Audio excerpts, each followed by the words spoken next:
ating bayan. Maraming salamat po sa inyong lahat.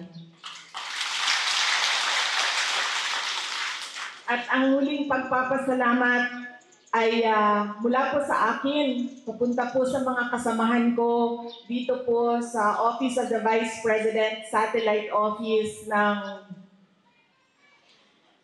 Eastern Luzon, Cagayan. Cagayan, dahil meron po kaming satellite office na nasa Isabela po, nasa Kawayan City. At meron po ako mga kasamahan na nandun lang po lagi, doon sila nagtatrabaho. Sila po ang nakipag-coordinate sa ating mga LGUs at sa inyong lahat, mga beneficiaries namin, para po maibigay ang aming mga Thanksgiving para sa inyo ngayong umaga na ito. Pinangungunahan po ng ating SO lead, si Maria Kaiza Pamitan. Maraming salamat. At sa lahat ng mga kasamahan ko sa Office of the Vice President, Cagayan.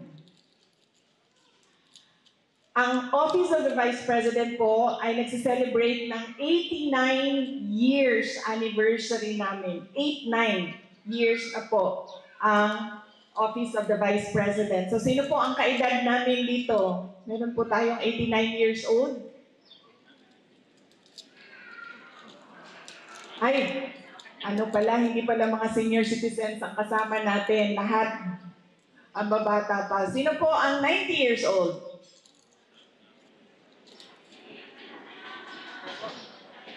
Oh, meron tayong 90. Meron tayong 90 years old. Ayun, palakpakan natin.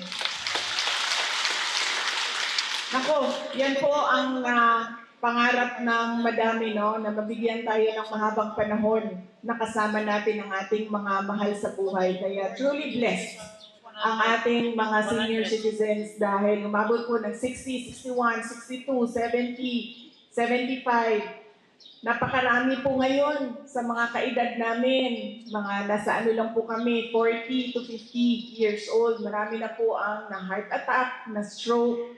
Kaya po, very blessed ang ating mga senior citizens dahil binigyan kayo ng mahabang panahon na makita ninyo ang kasaysayan ng ating bansa, makita ninyo ang inyong mga mahal sa buhay, makita ninyo inyong mga apo at apo sa tuhod at apo sa talampakan. Nakikita ninyo sila na kinakasal, nagtapos ng pag-aaral, nakapagtrabaho. Kaya marami po tayong dapat ipagpasalamat sa Diyos, lalong-lalo na yung buhay natin.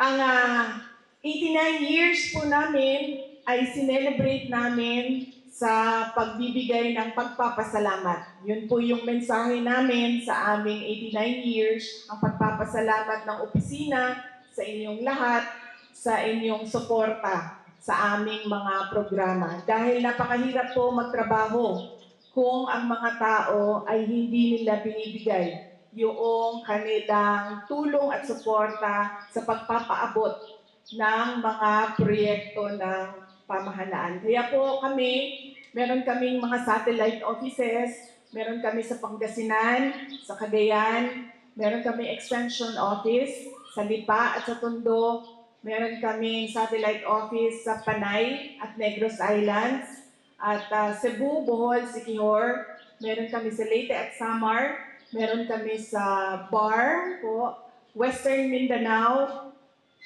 Caraga, at Southern Mindanao. So, meron po kaming iba't ibang opisina at iba't iba po yung kanilang mga Thanksgiving program sa buong bansa. Nag-celebrate po kami November 15 ng aming anniversary.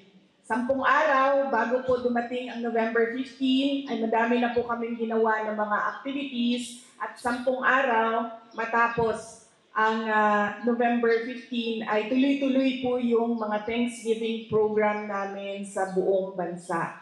Thanksgiving po dahil unang-una sabi ko 89 years ng Office of the Vice President, tsaka pangalawa po malapit na po ang Kapaskuhan ng mga Katoliko. Kaya dalawa po ang aming rason kung bakit kami merong mga Thanksgiving packs na ibinibigay sa inyo dahil masaya po ang anniversary at napakasaya ng panahon ng Pasko ng mga Katoliko.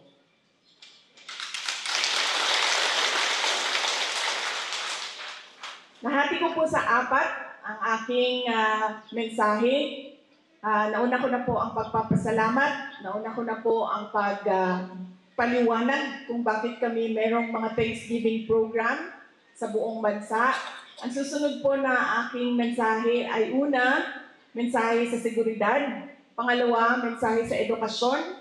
Pangatlo, mensahe sa korupsyon. At pang-apat po, mensahe sa panahon ng Pasko. Unahin ko po ang mensahe ng seguridad. Napakahalaga po ng seguridad ng isang lugar. Nakita po namin yon sa Davao City, kung naririnig niyo po yung aming lugar, nasa Mindanao.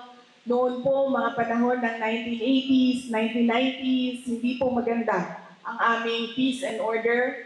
Pero nung binigyan po ng prioridad ng lokal na pamahalaan ng Davao City ang peace and order, dumating po ang seguridad doon sa aming lugar. Nakita namin na ang mga tao ay nagiging kampante, meron silang kumpiyansa, at meron silang interest na mamuhunan doon sa lugar sa Davao City. Ibig sabihin, bumibili sila ng lupa, bumibili sila ng bahay, meron pong mga negosyante na galing sa labas, galing sa Luzon, galing sa Visayas, at nagbubukas po sila ng kanilang mga negosyo doon sa Davao City. Lagi po nilang sinasabi sa amin, kampante kami sa pera namin dito sa pagnenegosyo sa Davao City. Kasi alam namin, nakikita kami. Kasi alam namin na merong stability at merong peace and order. Bakit po ba? Mahalaga sa ating lahat. Hindi lang sa atin na mga senior citizens, hindi lang sa atin na mga magulang ang seguridad ng isang lugar. Dahil po, kapag meron pong seguridad, ay hindi tayo takot na lumabas sa ating bahay. Hindi po tayo takot na ang ating mga anak, mga apo, mga pamangkin, mga kapatid ay lumalabas ng bahay, pumapasok ng paaralan na merong mangyari sa kanila. Hindi tayo takot doon. Hindi tayo takot na maglabas ng pera natin. Magnegosyo tayo para may kita tayo. At alam natin hindi tayo malulugi dahil lahat ng mga tao ay hindi takot lumabas para gumastos ng pera nila. Yan po ang kahalagahan ng peace and order sa isang lugar. Hindi takot ang mga tao kung nasaan man sila. Ang suporta ng gobyerno ninyo pagdating po sa usapan ng seguridad. Hindi lang po yung trabaho ni Mayor. Hindi lang po yung trabaho ng barangay captain natin. Ay, wala na kaming pakialam sa iyo, Kap. Basta gawin mo lang ang trabaho mo. Hindi lang po yung trabaho ng ating kapulisan o kasundaluhan. Trabaho po nating lahat ang seguridad ng ating mga purok, barangay, ng ating mga komunidad. Tatanungin niyo naman ako, Inday Sara, ano lang ba ako? Retired, walang pension. Kailangan ko pa maghanap buhay kahit ako ay senior citizen na. Ano pa bang matutulong ko sa inyo? Pagdating sa usapan ng seguridad, sa akin nga, busy na ako sa buhay ko. Napakasimple po na pwede nating gawin para makatulong tayo at makiisa tayo sa pamahalaan sa usapin ng seguridad.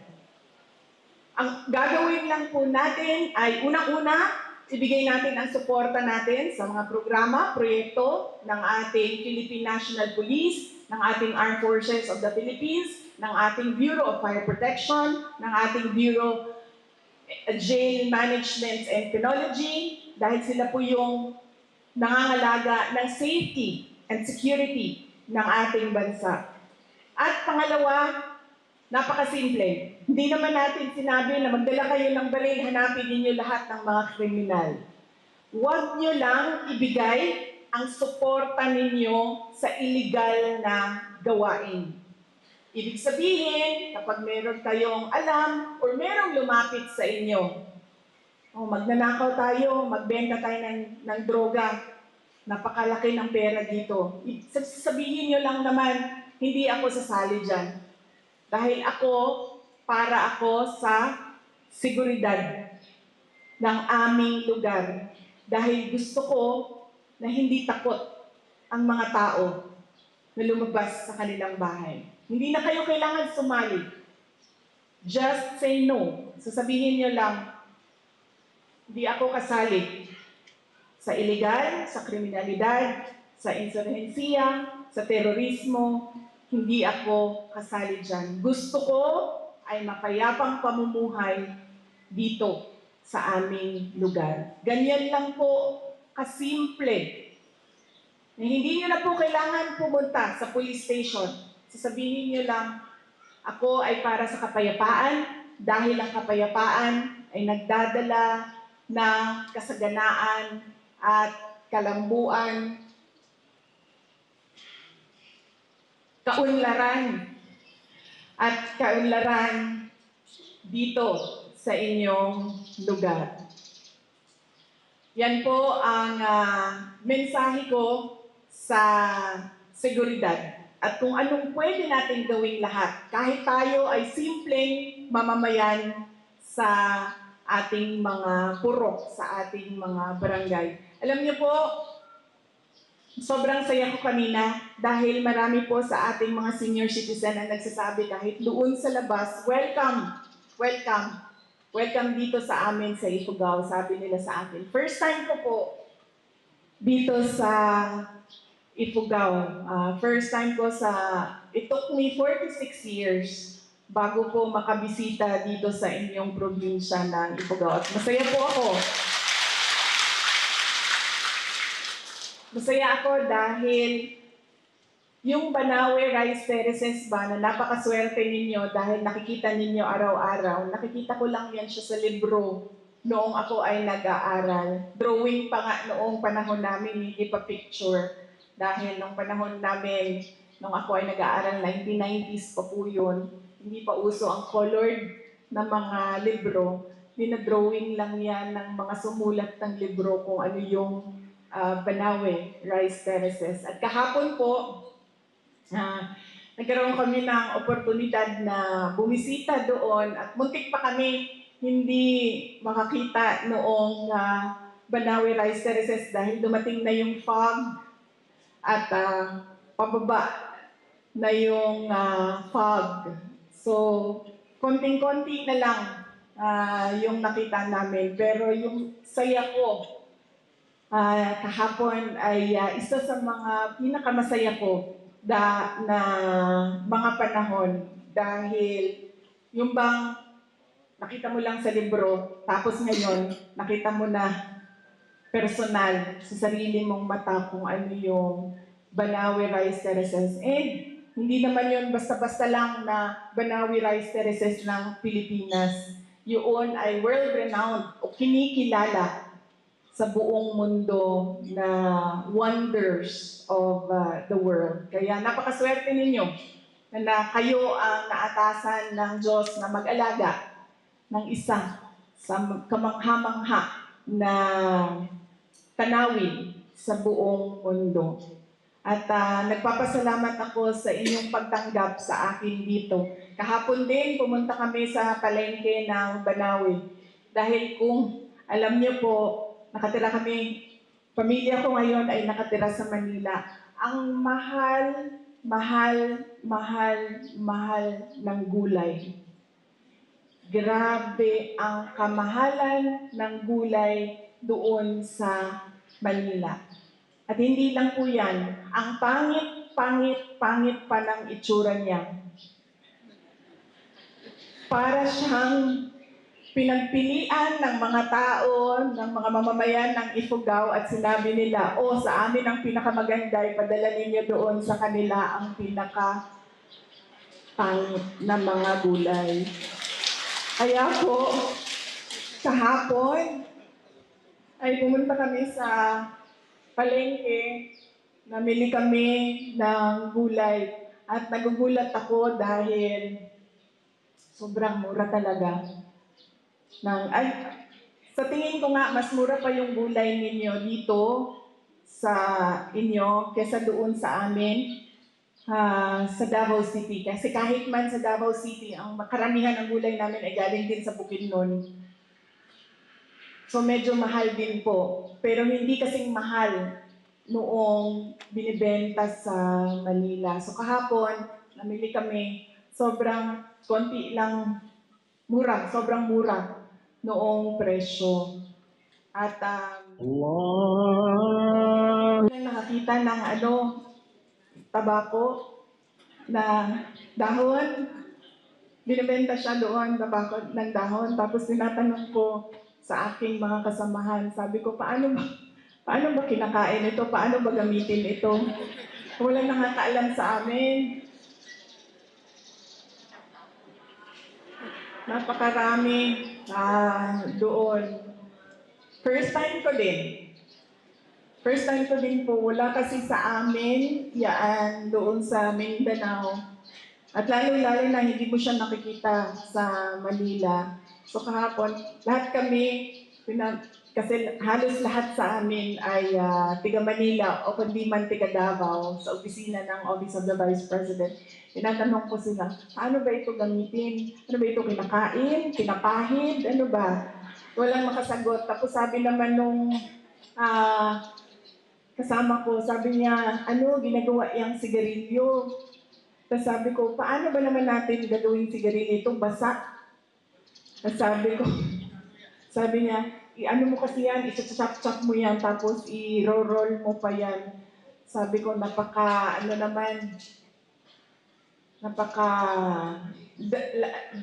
laki ng trabaho para lang manigarilyo. At meron pang mga nasa bote. Meron doon na tinitinda na nasa bote. At namili din kami ng honey.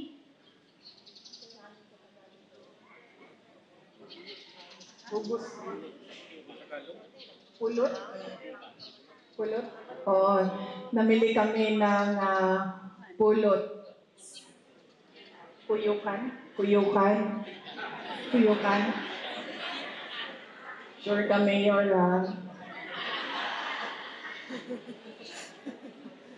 Kuyukan. Kuyukan. Kasi sabi ko, doon sa kasamahan ko, sabi ko, mahirap kasi hanapin yon, diba? Mahirap hanapin yon sa Manila. Hindi ka basta-basta nakakabili nun. So sabi ko, bili tayo ng madami kasi gagamitin natin sa pampaganda ng mukha. Kaya po, masaya kami kasi nag-byland kami, nagbiyahe kami, sasakyan lang yung gamit namin. Madami kaming mga na-experience at nakita na hindi basta-basta dahil hindi po lahat binibigyan ng pagkakataon ng Diyos na bumisita sa Ifugao at makasama kayong lahat.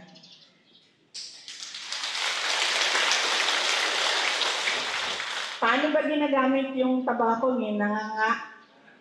I-chew? Para magising?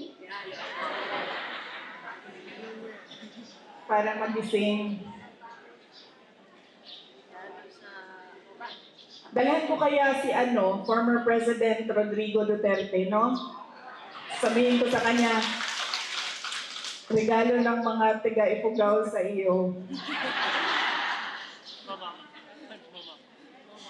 So yun po ang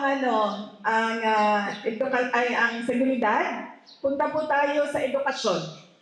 Edukasyon po, napakasimple. Hinihingi ko lang po ang tulong ninyo. na ipaintindi sa inyong mga apo, sa inyong mga anak, mga pamangkin, at sa mga kabataan na nakapalibot sa inyo na napakahalaga ng edukasyon sa buhay nila. Dahil yan po yung magpapabago ng buhay nila at puputol nung pabalik-balik o paulit-ulit na kahirapan sa mga pamilyang Pilipino. Kapag ako po ay nakikipag-usap sa kanila, pinapasimple ko po sa ating mga kabataan. Kanina po kausap ko sila. Pinapasimple ko po ang pagpapaintindi sa kanila. 15,000, 18,000 na lechon, bandehadong daming pansit. Bumabaha ang kanin. Dahil po, aanihin po natin ang masarap na lechon. Kung yun namang kumakain sa harap natin ay masama ang loob nila sa atin. Di po ba? Aanin natin yung kasarap na pansit na luto natin kung galit sa atin yung kumakain ng pansit. Galit sa atin dahil meron tayong nasabi, meron tayong nagawa, nagtatampo sa atin dahil merong mali tayo. Kaya po, ang mas importante ay simple ang selebrasyon pero masaya ang lahat ng tao sa loob ng bahay na nagsiselebrate ng Pasko.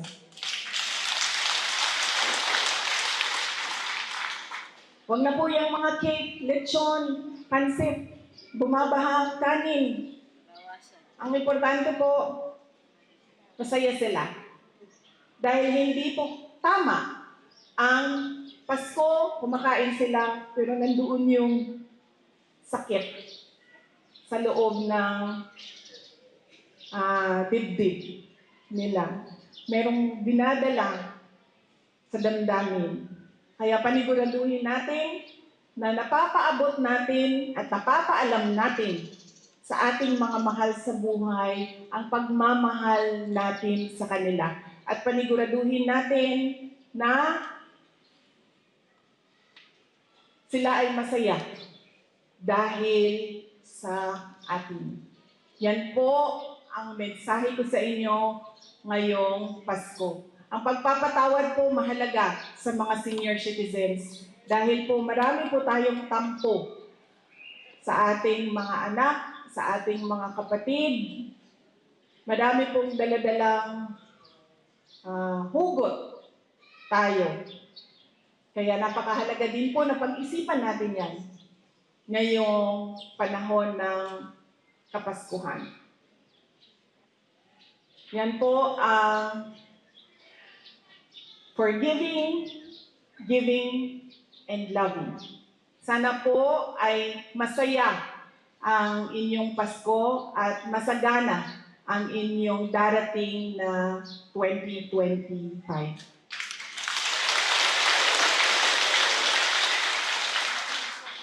Mga kababayan, ang lahat po ng ginagawa natin ay para sa Diyos, sa bayan, at sa bawat pamilyang Pilipino. Syukran.